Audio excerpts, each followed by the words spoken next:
The Liga MX coaching carousel is spinning. Here's what we know, what we think we know, and some crazy chisme at the end. There's several hires that have been made this summer that we already know about and have been announced. The most notable is Rayados hiring Dominic Torrent, former Atletico San Luis manager, to take over the team from the Club World Cup on. This is a hire that makes sense. Torrent has managed big clubs before, he's managed big egos before, and yet I'm a little worried because it seems like he's getting frustrated at the end of his tenure with Atletico San Luis. If you're frustrated there, not sure how it's going to go in Nuevo León. Santos Laguna announced Francisco Rodriguez today. We'll see what happens there, but it'll be hard to be too much worse than the last two tournaments. Xolos announced Loco Abreu is going to take over. I love Loco, but this seems like a bit of a lateral move to me. And speaking of things that kind of feel the same, Robert Dante Ceboldi, a familiar face if there's ever been one, is taking over for Victor Manuel Vucetich, also familiar, at Mazatlán. Now let's talk about what we think we know. We think that Chivas is going to announce the hiring of Gabriel Milito, the former Argentina center back who also played for Barcelona, has coached in his native Argentina, in Chile,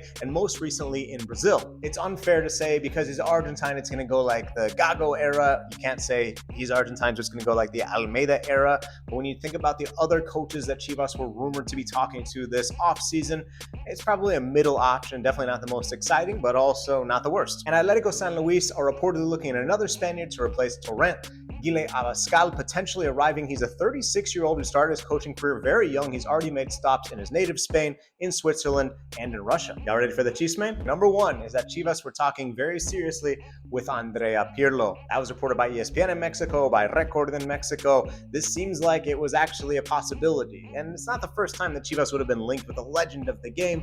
Remember the Johan Cruyff era in Guadalajara? And I saw this on Argentina's DirecTV sports channel last night. Tata Martino, could he come back to Mexico after his time with the national team? He wasn't exactly beloved, but they were a wink, wink, nudge, nudge that potentially he'd return to coaching with Tigres. I actually think it'd be a great idea to give an older mentor to Guido Pizarro. He made Pizarro the coach, so maybe you can't really do that without it looking bad or without him going somewhere else. Also, Guillermo Almada reportedly attempted to resign, maybe to take the Cruz Azul job. Again, that's just some of the crazy chisme I was hearing. Let me know in the comments the most interesting rumor you heard this summer, and if you like your team's hire, make sure you follow for more on Mexican soccer. Thanks from the entire CONCACAF region.